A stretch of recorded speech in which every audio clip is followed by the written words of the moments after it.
Hi, guys. We're live. We're here to do our wrestling preview tonight, and we're excited to bring you the wrestling previews that start tomorrow.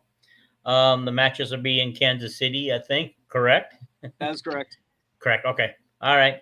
But before we get started, I just wanted to bring you guys up to speed on a couple things. Let's start with Dante Bowen. To nobody's surprise, has entered the transfer portal, and I think 99% of Hawkeye Nation saw that coming as soon as he lost playing time early in the season, and then he got injured, and so I don't think he wants to play behind Harding and Dix next year. How good of a player is he? Um, Dante How Bowen. good, yeah, how good of a player do you think he is? I I don't think he's as good as Harding. You've seen him commit a few turnovers, and I think he gets into trouble if he can pass the ball and dish it. When he's dribbling up the court and stuff, and get it to the right people, it's fine. But when he tries to create his own shot by dribbling into the middle of the pack, he has a tendency to lose the ball right there. So that's my personal opinion. But he never got enough playing time on the floor to see if he can overcome that. He makes those mistakes, he gets pulled. That's the way Fran works it.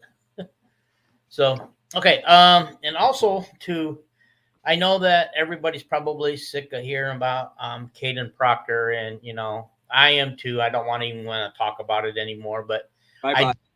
I, yeah, we're gonna let him go. He's gone. He's by. I just want to say that for anybody who thinks that he took any swarm money, he did not. The swarm itself, which is the collective, is the one that we fans contribute to and send our donations to. He got $0 from that, and so what he did get money from was a contractual agreement that he had with Swarm Inc., which is a separate entity of Swarm Collective. We found out, and Brad Heinrichs was on KXNO Morning Rush show this morning and explained all this, and so. And I think the guy's a straight shooter, and I can believe what he says. I don't think he will say anything wrong. He's as big as fan as we are, and he's not going to lead the fans down the wrong trail.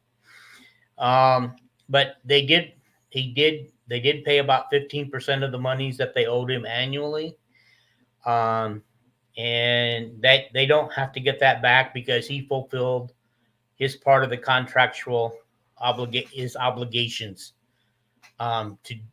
to earn the money. He did what he had to do to earn the money. I heard he does a car commercial for a dealership. I wonder if that dealership commercial will get pulled now. Yeah. And so he's gone. He wants to be a football player for Alabama. I don't know why he took off and ran so fast. He may have had some pressure on this end to come back, and rumors are that he went on spring break this last week with his friends and the football players from Alabama. And I'm going to guess that they apparently talked him into it because everything happened yesterday so fast within about a 6-hour period. They even caught Coach Ferentz off guard. Never underestimate the power of peer pressure, especially coming from your own peers. Yeah, right. Okay. All right. I think that's all the extra news I had. I know that the men won their NIT basketball game last night. Awesome. I want to say there was only about 4,500 of you guys in the stands, but you guys cheered hard. You guys lifted the team up. You made sure that they didn't get let down. And as a guy sitting in California who couldn't go to the NIT game, I do appreciate the ones that took the time to show up and yell hard for them. So who will they play next? They play Utah either Saturday or Sunday. No time has been determined. If they play Saturday, it's probably going to be an early morning game for me anyway, because ESPN has the Iowa game at 2:00, the women's game at 2:00 on Saturday, and they're going to do all the women's games. Okay. I'm going to take this call. Start with 125 and go from there. I'm going to mute this for a minute. I need this call. Okay. All right. So, hey, welcome to March Madness already. starting at 125, has been known as the most unpredictable, the most chaotic, the most hectic weight class because we've had so many different ranked number one wrestlers at this weight class. Currently right now, Brandon Davis of Penn State, Drake Ayula at one point was the returning national runner-up, Matt Ramos. Earlier in the season, I believe you had, I can't see his name at the moment, Jacob Camacho of North Carolina State. I mean, he almost had a half a dozen different ranked wrestlers at this weight class, and it really is wide open. We don't even know we don't know what the finals are going to look like. I mean, there's a lot of different possibilities. Just focusing on Drake Ayula, he gets third at the Big Tens. He loses a round of it wasn't round of 16 because he had a first round bye, but he loses a quarterfinal match against Michigan's Michael D'Agostino. Sends him to the backside, wrestles back. Eventually, he gets a couple of rematches. Like he finally, for a third and fourth place rematch, he finally beats Matt Ramos, and that's really got to get his confidence up and everything. But currently at the Nationals, he's seated number 3. Matt Ramos is seated number 4, and Braden Davis, Penn State, the guy he beat with a 2-loss record, he's the number 1 seed. So let me just say for Drake Ayula, it looks a very, very favorable path for him to at least make it to the semis.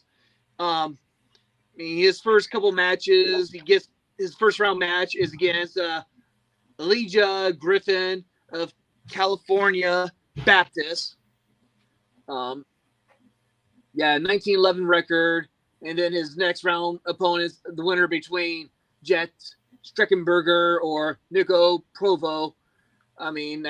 He definitely expected at least make it to the quarterfinals. But when he makes it to the quarterfinals, and this is expecting that the seats will held, he should have a rematch against Oklahoma State's Troy Spratley. If you remember the Iowa-Oklahoma State dual meet, I believe he had to win in overtime to win that match. So that's why he's given the 3 seed. Troy is given the 6 seed. They're at least expected to meet in the quarterfinals. That should be an exciting match.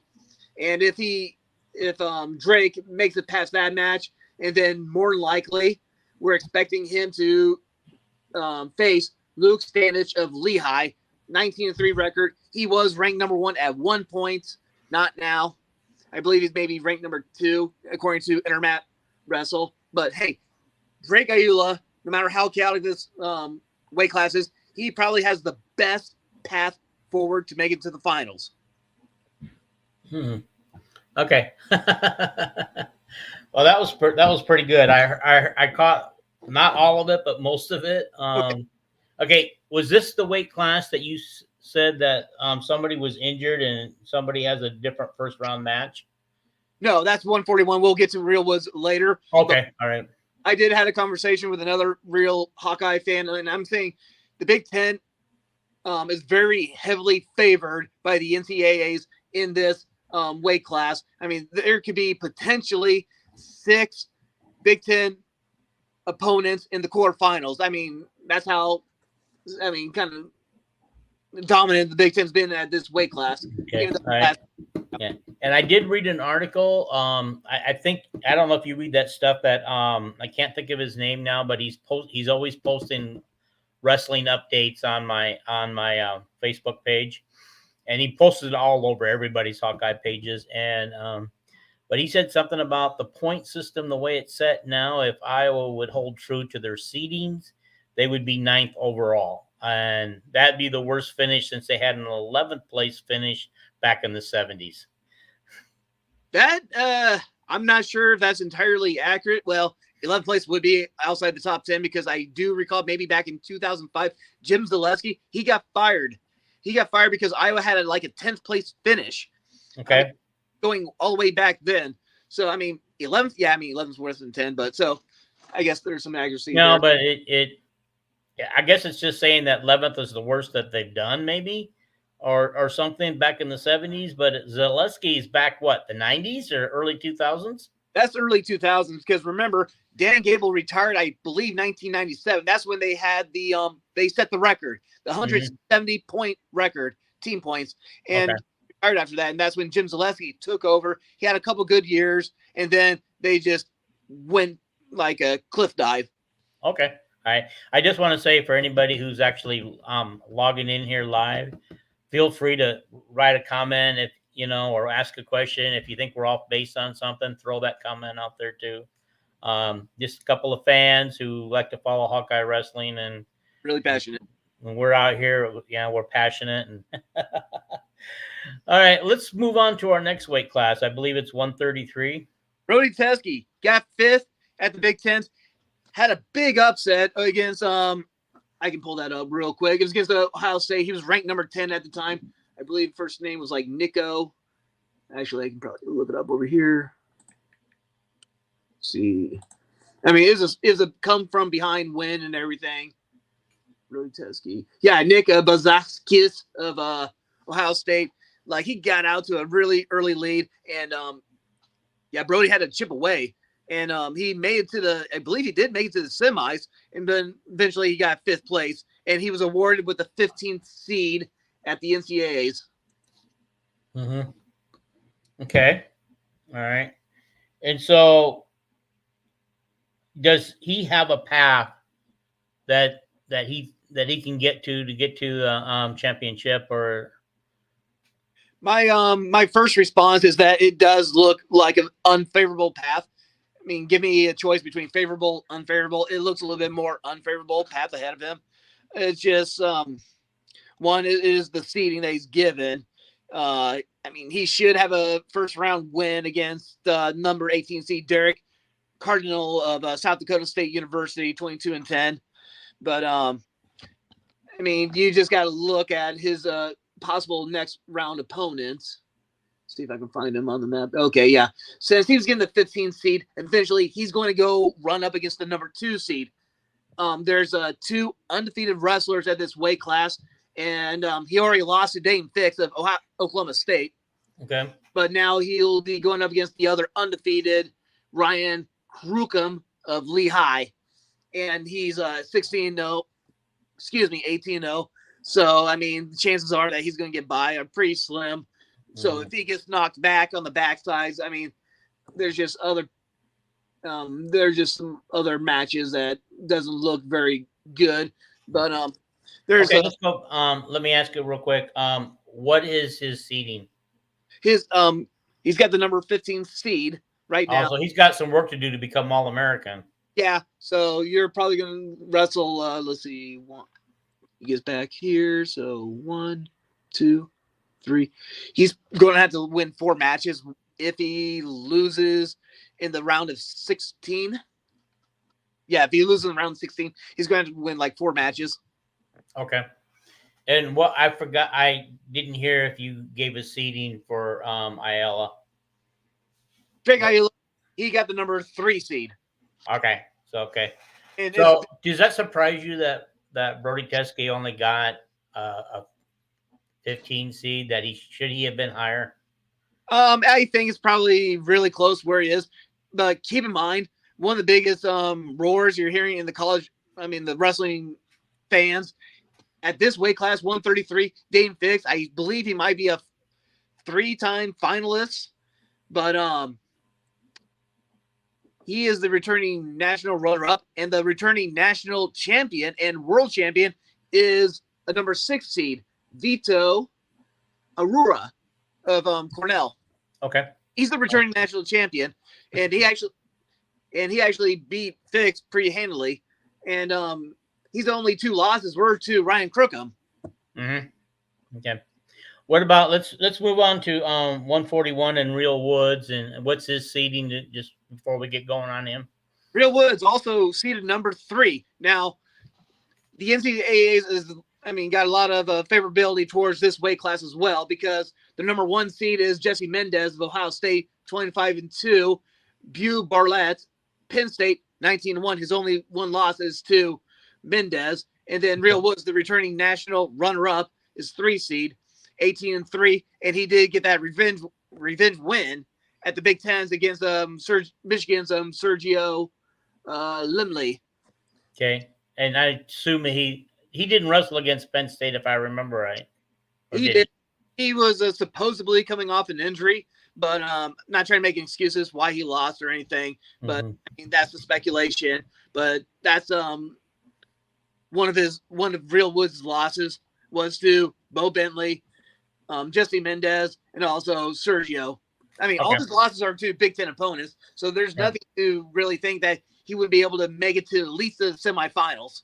Yeah, I keep thinking, because every school's involved in this, not just the Big Ten, that maybe they have a good chance of faring better because they're out there wrestling non-Big Ten opponents now, and they probably won't run into some of those Big Ten opponents until they get closer to the All-American statuses parts.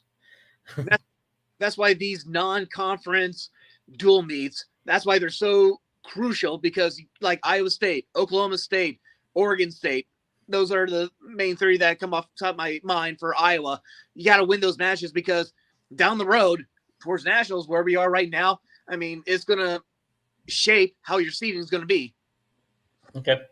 All righty. All right. So, all right. Let's move on to the next weight. And we got 149, Caleb Rathjen. Okay. What is his seeding? His current seeding is actually number 13. So he's not really projected to become an All-American, but actually his ranking is number 8 right now on Intermat. Okay. So I wonder why for nationals is 13th. Is it because of the way he performed in Big Tens or something? It is. I mean, he got 5th at the Big Tens. I think he was given a number 3 seed. I think he did not make it to the semis. And I mean, he just underperformed his given seed. And it does have an effect, because when seedings at nationals, they do look at winning percentage. They do look at head-to-head matches. They look at losses. They also look at strength of schedule, like your conference, and the Big Ten is the best in wrestling. Yeah. Do they give his overall record this year? I'm just curious. His overall record right now is 16-5. It's not bad. It's not bad at all. No. And I mean, I would have to look back, but remember him and Victor Voinovich, they were going back and forth. Caleb did not wrestle in the dual meet against Oklahoma State. It was actually Victor, and he lost that match. Okay. All right. So what about his path? What's his path look like? At least let's talk about All-American, because that's probably more realistic than it is a national championship or something. Dude, I'm really right on the line between favorable and unfavorable. It's not like 50-50. It's just a bunch of different hypotheticals where he's currently at right now. I'm looking at 149 with the 13th seed. If he wins his first round match, he would go up against the number 4 seed, Caleb Henson, Virginia Tech, 25-2. I mean, ACC, I don't put a whole lot of stock in. I mean, usually it's like Big 10, Big 12. Those two tend to be the best conferences in wrestling. So maybe he could pull the upset, but I mean, it's going to be an uphill battle. And even if he gets his first round match is actually against Jordan Williams, the guy that beat Victor Voinovich. So that's going to be a tough first round match anyways. Mm-hmm. They got to beat Henson, Virginia Tech. So I mean, it's just not an easy path forward, because he's a 4 seed, and eventually he'll go up against Ridge Lovett if he keeps winning. And just, I mean, he's going to have to make some really big upsets if he's going to make it at least to the semifinals. Okay. All right. I want to just back up a little bit. I kind of want to see what Drake Ayala's record is, Brody Teskey's record, and so Drake Ayala, his current record is 23-4. Okay. Brody Teskey 13-5, because some of these wrestlers are on and off because with the gambling incidents. Tom Brands, he's looking at his lineup. He's thinking how he can probably the best way forward, depending on each dual meet. Mm-hmm. I mean, I believe the lineup was not the same beginning of the season when you had like Oregon State, Iowa State, and then towards the end of the season when you had like Purdue, Penn State in the Big Ten tournament. Okay. All right. And so the reason why I was just curious to see how these guys had performed all year. And I know that it turns out that there was 4 Hawkeyes that were ineligible this year because of the gambling. And I don't know who can come back next year. Some of it is, I do believe Nelson Brands should be back. Abe Assad, his season is over. Tony Cassiope, his season is over, or his career's over, I should be saying. Yeah, that's what you're saying. But, yeah, I mean, it's just an awful situation. I mean, it is. I keep wondering, and I know this is a little off subject, but I keep wondering if we could go and do what Iowa State did, hire a lawyer and prove that everything, the search and everything was illegal, because I'm sure however they handled it with Iowa State, they handled it with Iowa, that they could go and exonerate all of our guys. And then I would think the NCAA would have to lift their suspension because once you say that there's nothing there, you can't punish them for anything, right? Or am I wrong? Yeah, not to. I mean, they should know. I mean, the coaches should know. The players should know. And I think one of Nelson Brands' excuses was that he missed a team meeting or something, and that's a communication failure right there. And okay, wait a minute. His dad's an assistant coach. Let's get over that one right now. Yeah. Okay, he knows. Yeah. If he doesn't know, then he and his dad don't communicate very well. Yeah. Okay. All right. Well, let's move on to our next weight class. 157. Jared Franek. He was earlier in the season for quite a while. He was ranked number 2 in the nation. Mm-hmm. He dropped down to the number 10 seed. Wow. That's quite a drop. He dropped. He's got a 23-5 record. All of his losses were to Big Ten opponents. 2 of them were to the number 1 ranked wrestler, Levi Haynes. Another one was at the Big Tens. He actually injury defaulted out for 4th place. But you know what? It worked out for him because he was actually given a very favorable seed, a number 10 seed, and he's got a very favorable path. He can actually make it to the semis, and not just the semis. He could be a finalist. Okay. I didn't realize that he had been ranked so high earlier in the year, but he's got a nice record, a nice win-loss record. I mean, you know, and it's just going to be interesting next year to see when Penn State graduates all these seniors that they've got on their squad. You know, how good will Penn State be? Or are they just reloading at every weight next year?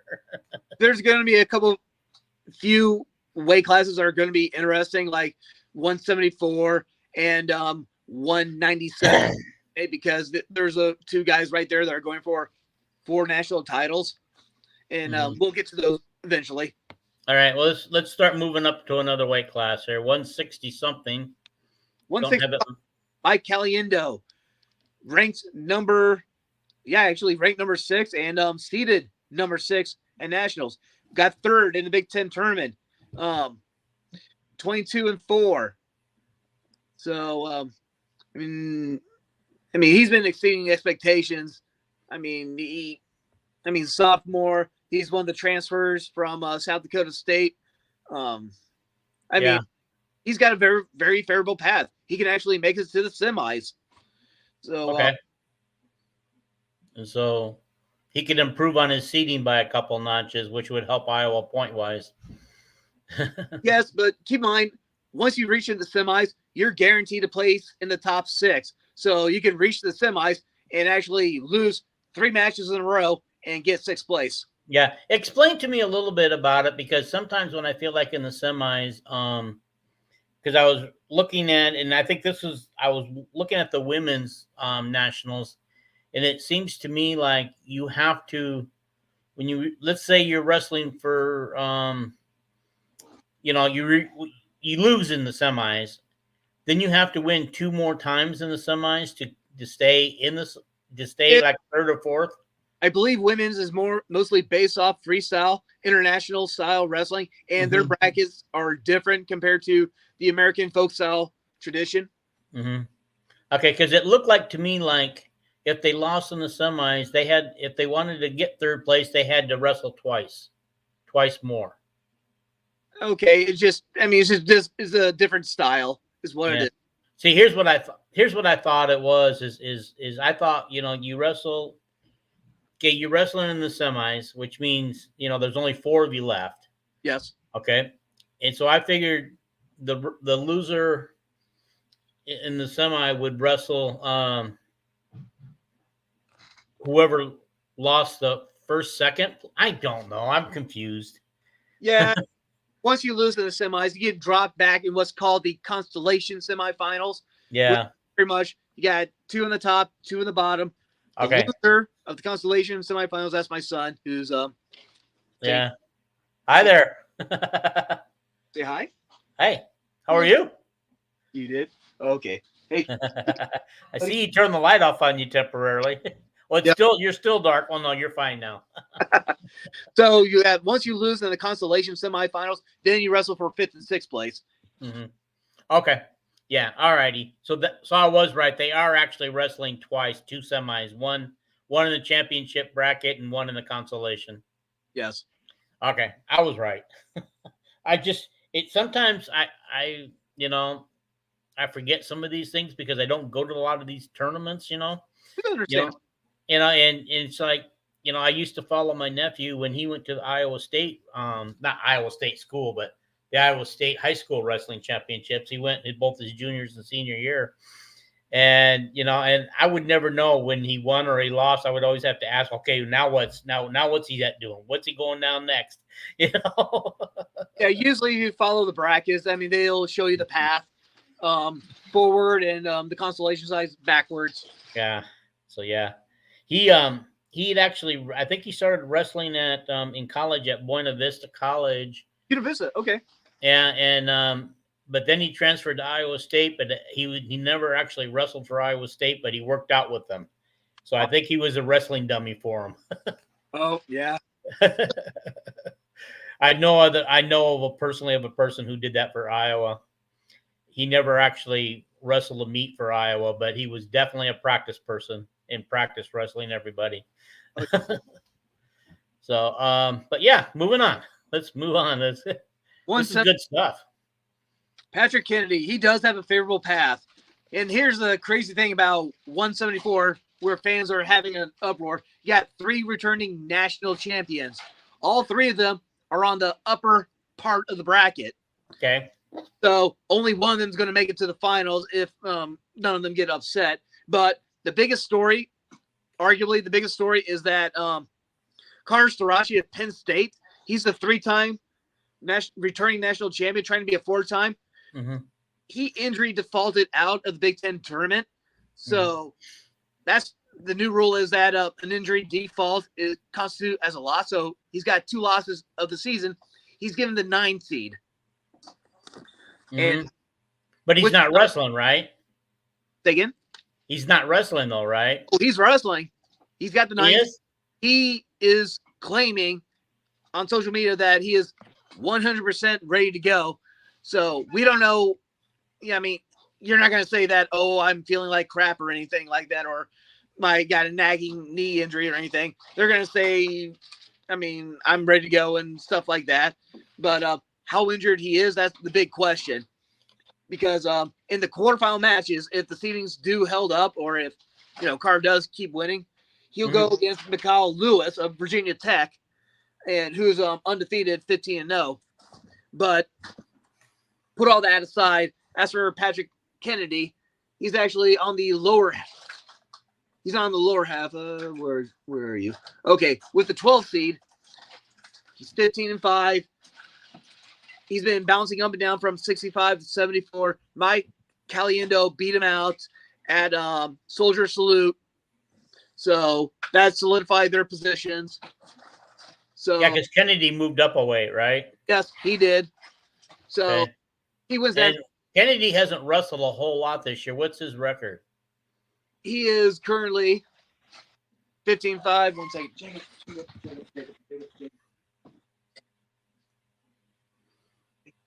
Okay.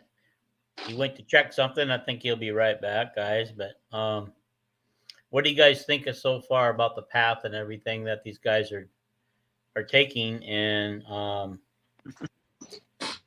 okay.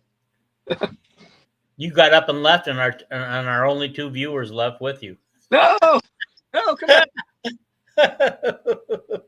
No, it's okay, but there's some people that are saying that actually a match between Patrick Kennedy and number 5 seed Philip Coniglio of I believe Harvard, 24-3.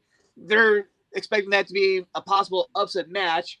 You look at the rankings at 174.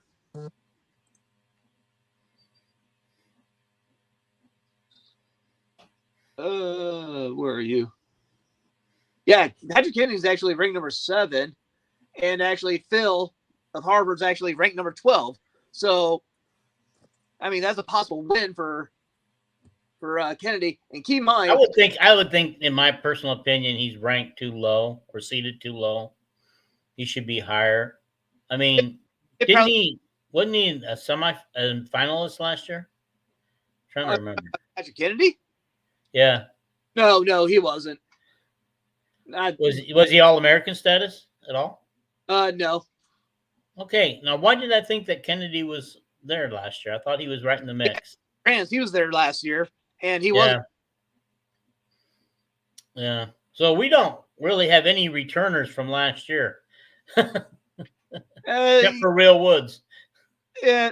Drake Ayula, he did qualify for nationals as a I almost think a true freshman, but that's when he was taking over for Spencer Lee. Yeah. But he redshirted last year when Spencer Lee came back. Yes. So his brother should be coming next year too. Oh, that'd be great. Yeah. Get the tradition going. Yep. All right. Who do we have next up? Well, since we have no one qualified for 184, Riggins fell short. He just didn't have the resume to get an at-large bid, the wild card for that weight class. So we're going to go to 197, Zach Glazier. Okay. He is ranked number 5, but given the number 7 seed, he is 24-2. His only 2 losses is to the returning 3-time national champion of Penn State, Aaron Brooks, 17-0. Yeah, he's probably not going to beat Brooks, so hopefully he meets him later than sooner. Well, he's a 7 seed, so he's on the bottom half of the bracket. Aaron Brooks is on the top side of that bracket. Yeah, so good. But the bad thing is, let's say he gets by, wins his first round match against Andy Smith, Virginia Tech, 16-9. Then he'll have another tough match against Tyler Alfred, Nebraska, another rematch. I mean, he could definitely win that match. But then he's up against the undefeated last year finalist, Trent Hidley, North Carolina State, 24-0. So that's going to be a real uphill battle. But hey, he's a competitor. He's probably out of all the Hawkeye stories this season, positive speaking, I would have to say he's probably the most positive story to speak about. Yeah. Oh yeah. No, I agree with you. And honestly, he's more of a reactive wrestler, right? He doesn't really go for the big score. Well, if you're talking big moves like throws and stuff, no, I mean close matches, but I mean, where's that buddy? Help me, my friend. I hear you, buddy. I'll help you later, okay, bud? Just nice. But I mean, yeah, he does wrestle close matches, but he wins most of those close matches. And his only losses were to Aaron Brooks. And who cares about Soldier Salute against the Ferrari? I mean, didn't count. Didn't count. It was an official win. Yeah. Yeah. But I mean, he could make some surprises. I mean, I'm hoping that he will. But let's say he does shock the wrestling world and beats Trent Hidley. Then he's going to have a semifinal match against supposedly Tanner Sloan, South Dakota State, 23-1. So his path to the finals is not going to be easy. Okay. Alrighty. That should bring us up to heavyweight, right? Heavyweight, yes. Bradley Hill, 5th at the Big Tens. He's got a bad seeding. I'm not going to lie. I mean, there's no sugarcoating. I think he's ranked number 25 in the nation. Yeah, he's got the 25 seed. But, I mean, you're just hoping that he could pull a first-round upset against number 8 seed Owen Trefan, North Carolina State, 17-5. Hopefully, just going through the Big Ten gauntlet will get him prepared for that match. All right. I guess we could say, when you look back on it, Tom Brands has decided to throw away this season because 2 of his best wrestlers are freshmen, and he decided to redshirt them because we would have been a whole lot better off with, I think, Gabe Arnold at 184, correct? And 84 or 74. And Ben Keeter at heavyweight, because I think we could have scored some points in nationals with those guys, but he didn't wrestle them early on. I mean, of course, Ben Keeter didn't become eligible to wrestle or join the wrestling team until after the 1st of January, but had to wait until, I believe, football allowed him to leave, right? What's that? Ben couldn't practice or participate with the wrestlers until he got the go-ahead from Kirk and the football team. Yeah. From what I understand, he did sneak in some wrestling practices during the football season, but he had to get Kirk's permission. And that's when things were kind of up in the air whether Cassiope was going to come back and take that spot. Yeah. Yeah, but you know what? The future does look bright. I can understand benching them. Ben is a very undersized heavyweight. Mm-hmm. Gabe Arnold, dude, I can't wait to see him on an every match basis. That dude he's gonna flatten some people. He's gonna kind of remind me of Spencer Lee a little bit. Version of him, yeah. And also he is just such a competitor too. Yeah, why not redshirt him and save him for the future? I mean, really, there is the potential of him maybe being a 4-time All-American, maybe a 4-time finalist. Who knows how many championships he can bring. Okay. All right. And then, let's while we got the platform here, let's talk a little bit about the 3 Ferrari brothers. Okay. Okay. One is supposed to have signed by now, but never has signed, and as far as I know, has not enrolled in classes at Iowa. But he's committed to Iowa, and he could be helping the program out a lot this year. I don't know what weight class he would be at. He'd probably be one of the lower, maybe middle weight classes. Yeah. Well, I think wasn't that his brother, the brother that's actually still signed and coming next year, if his brother's actually still going to come, So.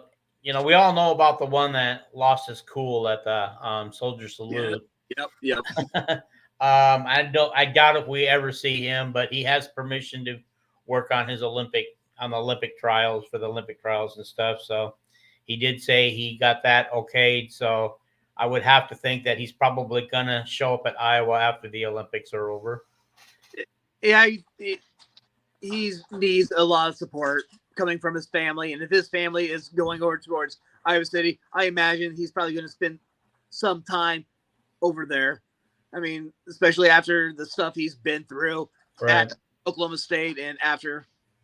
Yeah, I would think that he's got to realize that his time's running out, and maybe Brands can get him straightened out. I know that the Hawkeye fans won't be happy if he actually shows up and wrestles for Iowa. It all depends on who, I believe, according to Internet, Zach Glazier's is labeled as a junior, but I really thought he was a senior and he was going to graduate. Mm-hmm. So it just depends on who's going to be at that weight class too. Right. Yeah, I understand you. We could have a log jam there, but it just surprises me, other than Gabe Arnold and Ben Keeter, that we don't have another better heavyweight or better 184 person waiting in the wings that could have, that's, more of an upperclassman, sophomore, junior, whatever. That's why that could handle those spots. I mean, I don't know how deep he goes at these weight classes. I don't know. I think Abe Assad could have fulfilled that weight class too, but yeah, he's gone. Okay. It's sad. It's sad. Yep.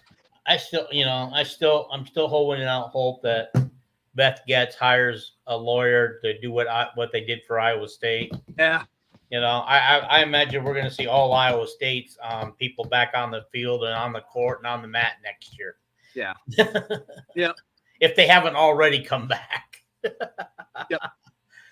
All right. Well, this was fun. This was very informative. I know you put a lot of work into it, and I hope the people like all the work you put into it. And I'll get this shared with everyone. You can also share it. Feel free to share it with everybody too. Yep. And anyway, you guys made it this far. I should always say this at the beginning because I always forget. Is make sure that you're subscribing to this podcast. Feel free to like it. Feel free to comment. Feel free to share it. It helps the algorithm if you guys, all the likes, all the subscriptions, all the comments, it gets shown to more people when they punch in Iowa Hawkeyes on YouTube. This will show up if we can do all those things. Sometimes my stuff shows up when I do that because I always try. Sometimes it shows up, sometimes it doesn't. But the more likes and subs we get, the more we will, and the more comments we do. I'm just sorry that we didn't have anybody participating comment-wise today. I always look forward to the comments from everybody, and I like to answer them. And yeah. And I wanted to do a spring preview show, but I can't get any information from anybody. So I might have to wait till next week when Ferentz has his news conference and see if we can get any information, get any two deeps, because usually spring practice started today, and usually the two deeps will come out the first day of practice, and there's no two deeps released. Maybe they don't know what to do because Cade caught them off guard by leaving. Caden Proctor. Yeah. Caden Proctor caught them off guard by leaving because you could tell by the way listening to the podcasters today that nobody expected that. They weren't the coaches weren't expecting that. It just happened. He probably got right back from spring break, got to the football facility, went right in and talked to Kirk and said, "I'm out." Wow. Jeez. Anyway, that's from people like Dockerman and Lysico, and that's the indications we're getting is that's exactly what happened, and things started to move very, very quickly once he told Kirk, and Kirk has verified that.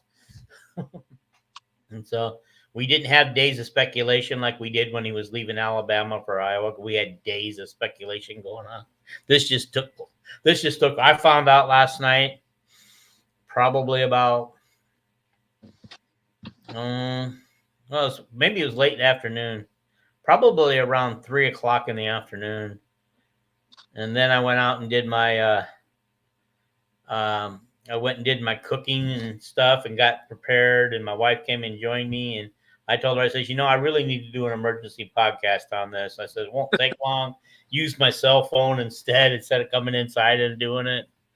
And so it took me all of about 5 minutes, but I kind of ranted a little bit on it. And if you guys haven't seen it, go check it out. It'll be here in the, under all these videos too.